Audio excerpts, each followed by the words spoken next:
আমার হায়াতের কসম, আমার ইমানের কসম, ওই আল্লাহর কসম করে বলছি যে আল্লাহর হাতে আমার জীবন। বর্তমান ফিলিস্তিনের যুদ্ধ শেষ হবে, ইমাম মাহাদি এসে যাবে। ইমাম মাহাদি আসার 9 বছর পরে, ইমাম মাহাদি আসার 9 বছর পরে ঈসা আলাইহিস সালাম আসবেন। আর ইমাম মাহাদি আসার পরে 9 বছর, এটার মধ্যে দাজ্জাল তার আবির্ভাব ঘটবে। এমন সময় আমি আপনাদের সাথে কথা বলছি, হাদিসের ভাষ্য অনুযায়ী মনে করেন দাজ্জাল আপনার বাড়ির দরজায় এসে দাঁড়িয়েছে। এমন সময় আমি আপনাদের সামনে কথাগুলো বলছি, যেই সময় মনে করেন ইমাম মাহাদি আপনার ঘরের সামনে এসে দুয়ারের কড়া নাড়তেছে। কি কত কাছে!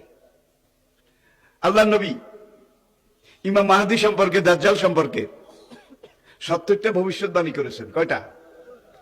তার মধ্যে 66টা হয়ে গেছে, বাকি আছে কয়টা?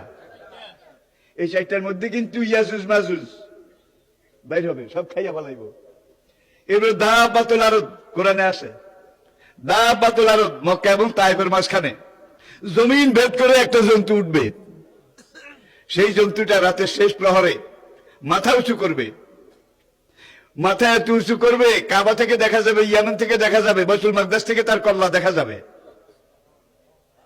সে কল্লা উঁচু করে বলবে, হায় দুনিয়ার মানুষ, সে মুসলমান জাতি, দুর্ভাগ্য তোমাদের, আজকে রাতে আল্লাহ তওবার দরজা বন্ধ করে দিয়েছেন। তওবার দরজা যদি বন্ধ করে দেয় আল্লাহ, তাইলে আপনি নিজেরা 100 বার জবাই করলে বোধহয় মাপ পাবেন। আর কোনো কিছু আছে রইছে? নাই। দাজ্জাল যখন এসে দুনিয়াব্যাপী ফিতনা বিপর্যয় সৃষ্টি করবে, এই সময় হঠাৎ একদিন পশ্চিম দিক থেকে সূর্য উঠবে। পশ্চিম দিক থেকে উল্টা।